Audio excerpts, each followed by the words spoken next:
Ya, selamat pagi semuanya. Kita ketemu lagi di Ngopi Brownies episode 6. Sekarang kita udah ada sama Romo Fajar, ada Mas Yosef, ada Mas Dimas, dan saya Kira. Hari ini kita mau membahas tentang Maria. Oke, tapi sebelum membahas jangan lupa untuk like, subscribe, dan share supaya video ini bisa disebarluaskan kepada seluruh umat karena video ini sifatnya adalah edukasi. Dan kami juga mengucapkan terima kasih untuk Anda semua yang sudah memberikan masukan kepada kami, termasuk hari ini kita hadir dengan tampilan yang sedikit berbeda ya. Iya, betul sekali. Hari ini kita sudah memakai face shield supaya abab kita itu tidak diserang oleh tidak mengkontaminasi. Iya, tidak mengkontaminasi orang lain begitu. Kami juga ada jarak. Oh iya, sudah ada jarak ini, sudah ada jarak. Oke, hari ini kita akan membahas soal Maria. Terima kasih untuk seluruh umat yang sudah menyediakan pertanyaan untuk tema pada hari ini. Oke. Bisa kita mulai, Romo? Bisa. Oke. Nah, aku juga mau tanya nih, Romo. Sebetulnya kenapa toh Maria itu ada di dalam gereja? Baik, sekarang kalau kita bisa melihat membeda-bedakan ya kalau masuk banyak gereja di Temanggung ya. Sekarang ada pertanyaan. Apa kesalahan Bunda Maria sehingga ditolak di banyak gereja? Gereja Katolik? Enggak, bukan. Kalau gereja Katolik menerima, welcome. Tapi kenapa di banyak gereja itu menolak Bunda Maria? Dosane apa? Apakah dia janda? Iya. Karena dia cantik kok. Mungkin menyaingi ibu-ibu. Umat-umat yang lain yang perempuan. Iya. Mungkin, Romo. Apalagi atau karena Bunda Maria selalu gambarannya pakai jilbab? Enggak juga sih. kenapa ya kalau ditolak? Nah, kadangkala kita bisa melihat bahwa Bunda Maria diterima di banyak gereja kalau mendekati Natal. Oh iya. Karena perannya penting. Karena perannya penting ya. Iya, benar. Karena Bunda Maria, yang melahirkan Ah. Sang Firman itu menjadi manusia. Baik. Sekarang kita bisa melihat kenapa penting bagi gereja, Bunda Maria bagi gereja, karena Tuhan Yesus sendiri mengatakan, ibuku adalah dia yang mendengarkan firman Tuhan dan melaksanakannya.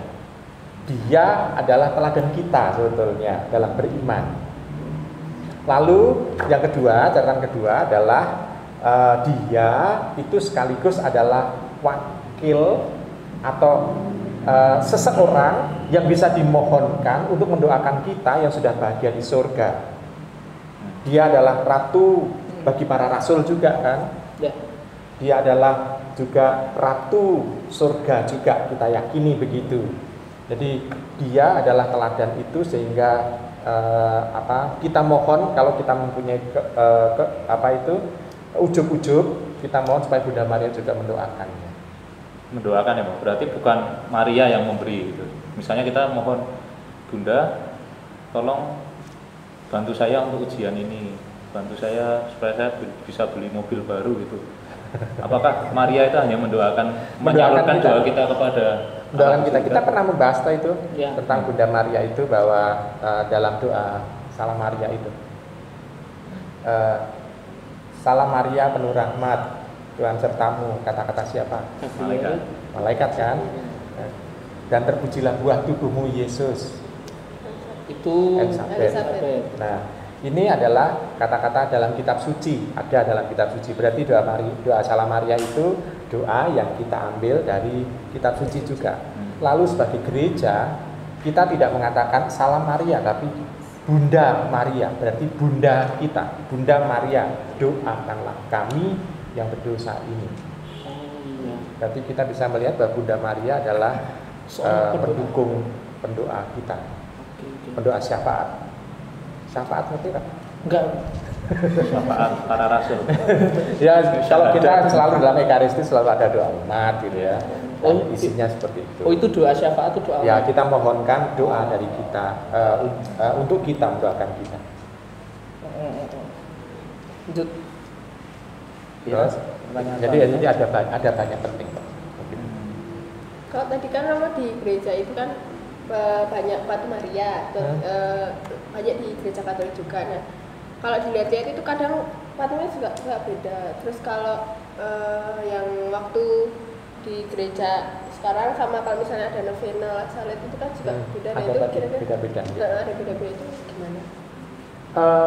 Kebetulan kita bisa melihat bahwa ada 5 penampakan dari Bunda Maria semenjak Bunda Maria yang paling lama menampakkan diri itu tahun 1500-an di Guadalupe.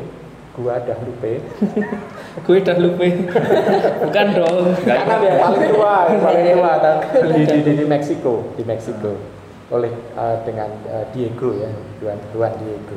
Dia menampakkan diri dengan pakaian yang istilahnya ditampakkan di dalam tubuh dari pakaian dari Diego itu, gambarnya seperti itu ya. Lalu pada saat menampakkan diri di Paris kepada Saint Catherine, dia menampakkan diri dengan warna baju yang istilahnya jubah yang biru dan juga putih ya. Lalu pada saat menampakkan diri di La Salette itu seperti patung yang pada waktu kita istilahnya punya devosi pada Bunda Maria di La Salette, seperti itu dengan mahkota, dengan salib ya. Lalu pada saat menampakkan diri kepada Bernadette, dia dengan pakaian yang putih gitu. Lalu pada saat menampakkan diri di Fatima itu dengan pakaian yang kekuning-kuningan gitu. Jadi ada macam-macam, bahkan ada yang pakai mahkota segala macam itu. Ya, ada banyak. Aksesoris yang dipakai oleh Bunda Maria juga berbeda-beda. Kalau pada saat Bernadette itu menggunakan rosario, lalu kalau pada saat di La Salette itu hanya menggunakan kalung La Salette itu. Lalu pada saat di Paris dia memberikan anugerah medali wasiat kepada Saint Catherine. Jadi ada banyak aksesoris yang ditampakkan untuk memperlihatkan itu. Itu yang kadang-kala dilupakan itu ada Bunda Maria penolong abadi, yaitu pada saat itu patungnya itu gambarannya Bunda Maria dengan menggendong Tuhan Yesus. Jadi penolongnya adalah sebetulnya penolong utama adalah Tuhan Yesus, tetapi melalui Bunda Maria orang bisa sampai kepada Yesus. Jadi prinsipnya adalah per Mariam ad Jesum. Jadi melalui Bunda Maria sampai kepada Yesus. Jadi patung-patung itu memberikan gambaran yang istilahnya memperlihatkan ini devosi ini itu kita mau apa gitu. Dan yang jelas patung pada saat dia menggendong Tuhan Yesus itu pieta gitu. Itu gambaran wajah Bunda Maria itu lebih muda dibanding dengan Yesus. Padahal Bunda Maria ibunya, tapi wajahnya itu lebih muda dibanding dengan Yesus yang digendong. Iya. Apakah dia menggunakan skincare?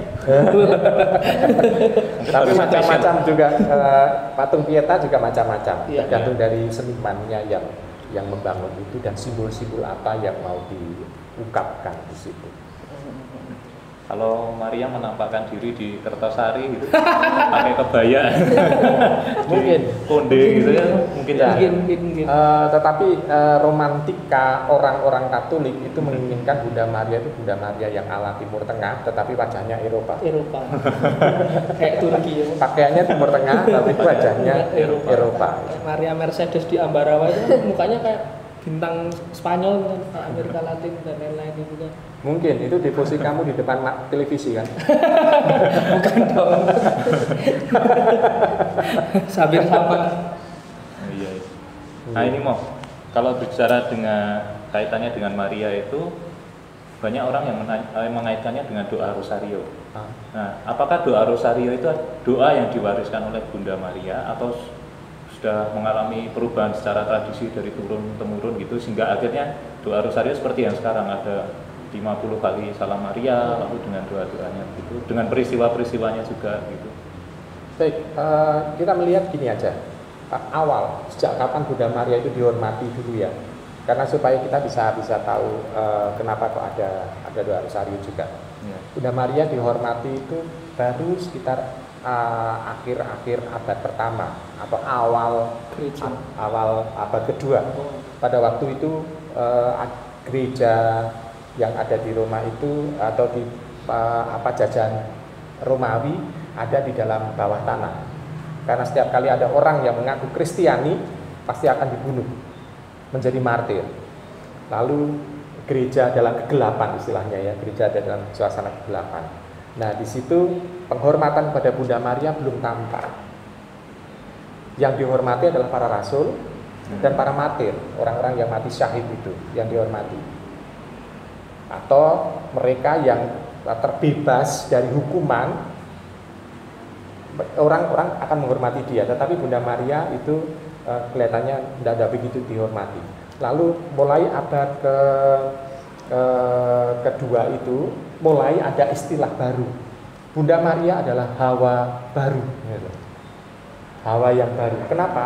Hawa yang lama membawa dosa, Hawa yang baru membawa penebusan. Nah, mulai ada istilahnya penghormatan. Gambar yang paling tua tentang Ibu Maria itu sekitar abad ketiga, abad kedua di katakombe. Tapi wajahnya tidak secantik wajah sekarang, karena orangnya kan orang yang sedang ada dalam suasana yang tertekan, itu mungkin wajahnya menjadi wajah yang memilukan, yang solider dengan orang itu. Tetapi ada gambaran Bunda Maria, Santo Yusuf dan Yesus itu ditampakkan di situ. Tapi gambar yang paling tua abad itu. Lalu patung-patung itu mulai abad keempat, abad ke-5. Patung-patung Bunda Maria penghormatan. Nah, sekarang kalau kita mau untuk menjawab yang tentang Rosario itu, kenapa seperti itu? Begini, gereja kita itu sebetulnya mewajibkan sholat atau ibadat, yaitu kita sudah meningkat menjadi 5, yang disebut dengan breviary. Iya. Dulu selalu 7. Jadi seperti kata Mazmur, 7 kali dalam sehari kami memujimu, berdoa padamu. Itu Mazmur 7. Dan ini yang 7 kali ini masih dipakai oleh saudara-saudara kita yang ada di biara kontemplatif. Misalnya di Rawaseneng, di Bidono, 7 kali. Jadi mereka masih menggunakan tradisi itu. Tapi untuk yang selanjutnya itu dibuat dirampingkan menjadi 5. Menjadi 5 ini yang wajib. Nah, sekarang kalau 5 ini wajib, patokannya adalah membaca Mazmur. Ya. Nah, sekarang orang-orang buta huruf pada waktu itu bisa doa nek ngono. Tidak berarti. Enggak bisa. Karena penyiksaan. kita bayangkan zaman Tuhan Yesus saja ya. Satu gulungan kitab. Karena kitab suci itu kan gulungan-gulungan. Ya, jadi kitab ini ada gulungan-gulungan. Jilid. Satu gulungan zaman Tuhan Yesus harganya itu cukup murah, yaitu 2 ekor kuda. Kuda. Patokannya 2 ekor kuda. Hanya satu gulung ini. Hanya untuk membaca kitab suci. Nah, kalau begitu orang yang punya kitab suci ini, gulungan ini, ya, itu orang yang kaya atau orang miskin? Iya, orang kaya. Maka orang miskin bisa dikatakan, diandaikan itu raiso moco. Iya, benar. Buta huruf. Betul. Kalaupun dia membaca, mungkin dia hanya bisa menuliskan namanya karena dia menghafal tulisan nama. Tetapi untuk tulisan-tulisan yang lain kan enggak. Nah, sekarang untuk supaya membantu orang-orang yang tidak bisa membaca, dibuat doa. Kita melihat sebelum ada peristiwa terang dalam Rosario, ada berapa Salam Maria? Kalau itu 3. Sak Rosario kan 50. Ya. Berarti kalau peristiwa gembira, peristiwa sedih, peristiwa mulia, berapa? 150. Ini sama enggak dengan jumlah bab di dalam Mazmur? 150. Enggak. Oke, 150 bab. 150 bab. Aku ngerti, Bro. Mungkin Mazmurmu jilidnya enggak penuh. Ya, ada halaman yang hilang itu. 150 bab. Ya. Nah, itu sebetulnya untuk mewakili bahwa ini adalah ibadat untuk umat. Jadi rosario didoakan setiap hari menjadi ibadat untuk umat. Awalnya itu diulang-ulang supaya apa? Supaya orang yang buta huruf bisa. Tetapi awal dari itu juga ditunjukkan tentang Tritunggal Maha Kudusnya. Peran Bunda Maria di mana? Ya kan? Tiga itu. Jadi Maria sebagai putri Allah Bapa. Oh iya. Maria sebagai mempelai Allah Roh Kudus. Kudus. Maria sebagai bunda Allah Putra. ini kan juga Tritunggal Maha Kudus. Berarti dalam rosario tidak hanya melulu menghormati Ibu Maria, tetapi juga mau untuk memuliakan dan kita ingin dipersekutukan dengan Tritunggal Maha Kudus itu. Oke, paham. Jadi rosario ada karena awalnya adalah pengganti brevir. Oke. Tapi dulu pas saya di seminar itu Oke, gimana? pas dulu saya di seminar itu pernah diajarkan bahwa sebetulnya rosario itu bentuknya itu tidak seperti itu dulu. Nah. Jadi dulu itu para rasul itu bisa berdoa itu dengan tali yang sangat panjang. Diikatkan, misalnya setelah selesai satu kali Salam Maria mengikat tali mati satu kali. Terus kedua tali mati lagi. Itu apakah betul? Bisa juga karena ada banyak cerita-cerita tentang ada di situ. Tetapi kita mau tahu dulu kenapa ada rosarionya kan. Jadi cara orang berdoa bisa juga. Orang bisa berdoa juga pokoknya ganti-gantian seperti yang ada di lingkungan itu kan. Ya. Jadi terbantu dengan orang tidak tertidur dengan rosario. Kalau rosario dewe kan biasanya tertidur. Kalau malah jadi cepat biar cepat rampung. Salam Maria. Jadi- Salam Maria terus sampai 50 kali itu enggak bikin ngantuk. Jadi itu yang terjadi itu. Jadi kenapa ada doa rosario supaya kita bisa beribadah. Tetapi kalau zaman sekarang kita sudah bisa membaca sebetulnya. Iya. Jadi ada beberapa aplikasi yang mengutip atau menyalin brevir. Nah, kita bisa membaca itu. Sehingga Paus Yohanes Paulus kedua itu menambahi doa itu dengan peristiwa terang. Supaya orang itu beralih dari rosario ke brevir. Tetapi rosario menjadi khusus, yaitu menghormati Bunda Maria. Ada peristiwa terang. Ya, kalau itu dari papat kan jadi 200. 200 kan bukan Mazmur lagi. Iya. Kita Mazmur lagi. Nah, terus kenapa ngomong sebagai umat itu orang-orang tuh lebih suka berdevosi kepada Maria sampai Gua Maria itu didirikan di beberapa tempat. Kan sekarang malah jadi banyak banget kayak taman doa bermunculan. Gua Maria ya. Iya, Gua Maria bermunculan. Gini, dari 5 penampakan yang tadi saya sebutkan itu dari Guadalupe sampai Fatima, Iya. itu 5 Iya. itu. Ya, yang masih ada mujizat yang mana? Sampai sekarang. Yang terakhir itu ya. Fatima. Mujizat ada semua, tetapi yang bisa diharapkan mujizat yang di Lourdes. Oke. Sampai sekarang tetap ada mujizat. Itu satu-satunya Bunda Maria menampakkan diri di dalam gua. Di Guadalupe di taman. Di Paris di dalam gereja, di panti imam dekat altar.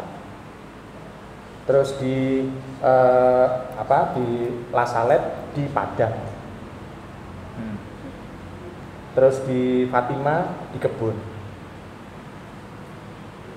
Nah, hanya di Lourdes yang ada di dalam gua.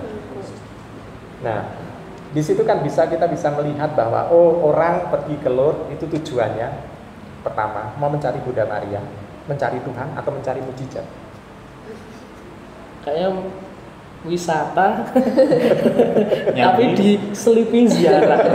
Ya ziarah, tapi yang dicari Tuhannya atau Maria. mujizatnya. Kan lebih mencari mujizatnya, Roh. Nah, maka kita bisa melihat kenapa kok banyak teman-teman doa dibuat dengan goa supaya orang bisa merasakan mujizat Tuhan. Jarang ada Bunda Maria yang tidak ditutupi dengan goa. Pertama memang untuk demi keawetan patung gitu. Lalu yang kedua kan juga kita bisa melihat motivasi orang. Lebih dicari adalah mujizatnya atau Tuhannya atau Maria. Itu mungkin bisa dikatakan bahwa umat Katolik itu lebih suka berdevosi kepada Maria karena sudah pernah melihat bukti umat lain itu pernah mendapatkan mukjizat dari Maria. Apakah bisa dikatakan seperti itu? Mungkin karena sregepe Bunda Maria menampakkan diri dibanding dengan putranya ya.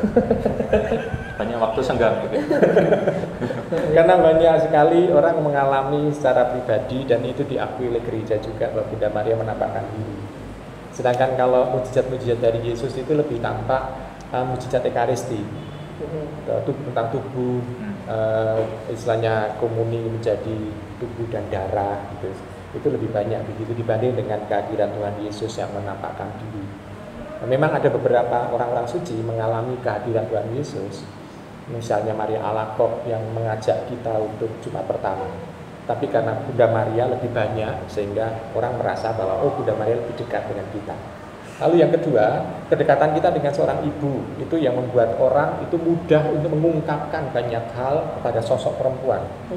Karena kalau Tuhan Yesus kan jelas sosok laki-laki. Ya. Terus Bapa jelas image orang kalau mengatakan Bapa itu kan laki-laki juga. Roh Kudus, kok nggak pernah kelihatan, simbolnya selalu burung gitu.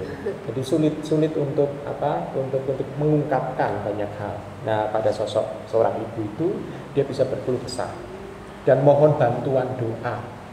Seorang ibu tidak akan menolong anaknya juga, tetapi menguatkan anaknya. Baik, aku tak sembayangkin deh, bayangkin dulu. Gitu. Jadi dia menguatkan. Dia merasa mempunyai ventilasi gitu, untuk kehidupan itu. Walaupun Bunda Maria kalau berdoa kan kepada putranya, kepada Sang Bapa juga. Iya. Masa lebih dekat gitu ya, Bu, pada nyuwun belum gitu kan lebih. Nyaman. Kakak kamu Dim, kalau kamu sama ibumu lebih dekat sama mana? Terus dekat ibu ya saya. Kira? Jadi kalau Lebih ke ibu. Ibu. Aku juga ke ibu sih. Berarti dapat disimpulkan bahwa Maria itu dekat ya dengan kita. Ibu kandung atau ibu pacar? Ibu kandung dong. tetangga mau Masa ibu tetangga? atau ibu guru. Ibu guru enggak. Kandung. Berarti lebih dekat kan? Iya. Kamu. Ya, jadi gini Rama, ada pertanyaan. Kalau Yesus kan setelah disalib, wafat, terus dimakamkan, lalu bangkit. Nah, gimana dengan Maria? Apakah Maria itu juga mengalami hal yang sama seperti wafat, terus ada makamnya juga? Terus, kenapa kok makamnya juga nggak terkenal? Baik. Benar sih. Tapi yang menarik, aku juga bingung kok. Aku juga belum pernah dengar kalau Maria itu wafat, terus taunya bangkit. Kalau Tuhan Yesus itu meninggal selalu kita peringati pada Jumat Agung. Ya. Nah, sekarang kalau Bunda Maria meninggal diperingati kapan? Setiap tanggal 15 Agustus. Yaitu setiap hari raya Bunda Maria Assunta. Sebetulnya itu adalah hari raya Bunda Maria meninggal. Istilah meninggal itu enggak tekan. Orang tekan lho, wong Jawa iki ra tekan. Kok Ibu Maria kok mati gitu. Basa Madura ya. Mutia. Bukan mate gitu. Oh, bukan mate. Bukan mate. Bukan. Jadi itu. Lalu ada istilah yang diungkapkan dalam gereja yaitu Bunda Maria yang tertidur. Nah, kalau tertidur ada bangunnya kan? Iya. Kapan? Lalu ada istilah lagi juga Bunda Maria menutupkan mata. Mata yo kapan buka? Mungkin kelilipan. Tapi kan tetap dibuka. Nah, itu untuk mengungkapkan bahwa tanggal 15 itu adalah Bunda Maria wafat. Tetapi ada ungkapan yang mau diungkapkan dalam iman gereja kita, yaitu kebangkitan badan, kehidupan kekal. Jadi setiap orang yang meninggal dan itu sesuai dengan apa yang dikatakan oleh Tuhan sendiri, bahwa ibunya adalah yang mendengarkan firman Tuhan dan melaksanakannya, maka pasti badan Ibu Maria tidak akan berlama-lama di dalam makam itu. Nah, sekarang makamnya diletakkan di mana? Itu pertanyaannya. Ada 3 tradisi dalam gereja kita. Yang pertama itu ada di dekat Getsemani, Taman Getsemani di bagian bawah dekat Sungai Kidron, sungai yang sebetulnya tidak ada airnya kadang-kala ya. Kalau hujan aja, nah kalau hujan itu kadang-kala ada airnya, tapi di situ ada makam Yesus, makam Bunda Maria. Nah pada saat itu tempat ini itu sekarang dipelihara oleh saudara-saudara kita dari gereja Ortodoks. Lalu yang kedua ada di dekat Bukit Sion. Bukit Sion itu ini Yerusalem, lalu di samping Yerusalem masih ada bukit sedikit. Nah, di situ ada tempat di mana Bunda Maria itu menutupkan mata, meninggalnya di sana. Lalu ada banyak orang yang mempunyai keyakinan bahwa Bunda Maria setelah meninggal lalu bangkit, lalu mengangkat ke surga. Gitu. Ada orang yang, tetapi ada orang yang mempunyai keyakinan dan juga ini dari kisah pada saat Bunda Maria diserahkan kepada Yohanes pada waktu disalibkan itu, kemana-mana Yohanes itu pergi, Bunda Maria ada di samping Yohanes itu. Jadi Yohanes menjadi misalnya anak pengganti dari Tuhan Yesus. Jadi ibu ini menjadi, pokoknya Maria itu menjadi ibu dari Yohanes. Jadi kemana-mana Yohanes itu mewakilkan, Ibu Maria ada. Nah, umat Yohanes itu ada tradisi di Efesus. Nah, pada suatu kali ada suatu orang Jerman yang mendapatkan suatu misalnya bukan penampakan tetapi suatu mimpi bahwa di Efesus itu ada makam Bunda Maria.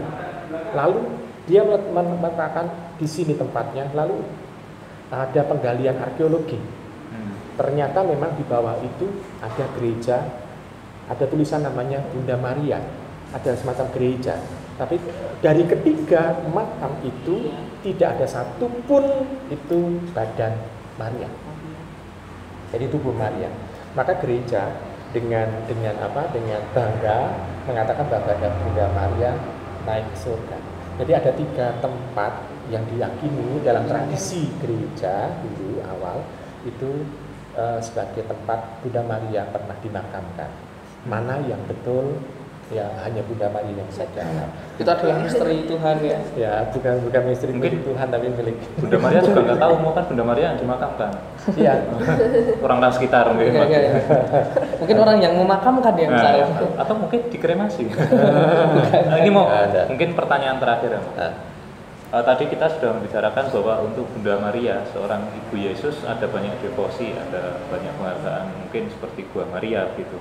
Lalu untuk Yusuf, ayah Yesus kok tidak sebanyak istrinya?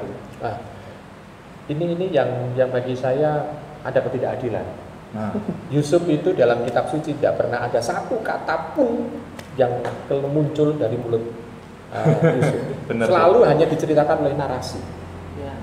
Jadi mimpi Yusuf sampai 3 kali, terus bagaimana Yusuf itu mendampingi Maria segala macam. Itu sama sekali Yusuf dianggap sebagai orang yang bisu gitu ya. Tapi bisu? Enggak, tentu dia mengajari Tuhan Yesus skill tentang kayu itu ya. Tukang kayu, lalu juga pertanian. Dan, karena orang di Nazaret itu tidak akan bisa hidup sebagai tukang kayu tok. Karena kita bayangkan Nazaret tahun zaman Tuhan Yesus hanya dari arkeologi hanya dihuni oleh 70 rumah. Nah, dari tukang kayu bisa urip. Hanya 70 rumah aja. Ya. Maka diandaikan Santo Yusuf itu juga adalah petani yang mempunyai skill yang sebagai tukang kayu. Jadi keahlian tukang kayu tetapi hidupnya tetap sebagai karena dalam kesaksian di kitab suci dikatakan bahwa Yusuf, Maria, Yesus hidup sama seperti orang-orang Nazaret lainnya yang hidup dalam petani. Karena itu di pegunungan, bukan menjadi nelayan, tetapi di pegunungan. Berarti menjadi seorang petani. Jadi Tuhan Yesus dalam perumpamaan kan banyak sekali menggunakan tumbuh-tumbuhan. Nah, tumbuh-tumbuhan karena dia juga hidup sebagai petani, tetapi punya skill itu. Jadi tentu istilahnya keahlian yang dimiliki oleh Santo Yusuf ditularkan ke Tuhan Yesus. Memang tidak ada kekhususan seperti Ibu Maria dalam doa-doanya, tetapi beberapa hal yang bisa kita ungkapkan adalah misalnya ambil contoh, setiap kali hari raya Santo Yusuf selalu dihubungkan dengan Yusuf pekerja. Maka Santo Yusuf pun itu diangkat oleh gereja menjadi pelindung para buruh. Iya, pekerja. Karena kadang-kadang saya tuh kalau misalnya mau kuliah atau apa tuh saya sempatkan untuk doa novena kepada Santo Yusuf. Ya memang isinya tentang pekerja. Nah, supaya aku dilindungi ketika saya bekerja, lalu minta maaf atas waktu yang dipergunakan secara tidak efektif, itu juga ada di dalam doa tersebut. Dalam doa novena untuk Santo Yusuf. Novenanya ada.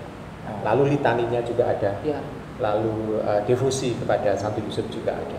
Hanya Santo Yusuf itu karena dari kitab suci itulah tersembunyi peran Santo Yusuf, itu juga kadangkala orang tidak mengenal patung Santo Yusuf koyo apa. Tapi yang jelas Santo Yusuf selalu membawa bunga dan juga pengukur sudut itu. Ya, sudut itu L itu yang pengukur sudut itu selalu ini menjadi simbol bukan Bunda Maria tapi Santo Yusuf, seorang pekerja. Sampai tua tetap bekerja. Bahkan Tuhan menggunakan Santo Yusuf itu sebagai pelindung dan juga pengajar bagi Tuhan Yesus. Berarti kualitas kepribadian Santo Yusuf seperti apa? Luar biasa. Karena Tuhan sendiri itu mempercayakan kepada didikan Santo Yusuf untuk Yesus. Karena pasti peran ayah juga terlibat dalam tumbuh kembang Yesus itu ya. Jelas, pola asa asia asuh jelas ada. Iya. Dan tidak pernah kelihatan. Banggalah kita kaum pria. Iya.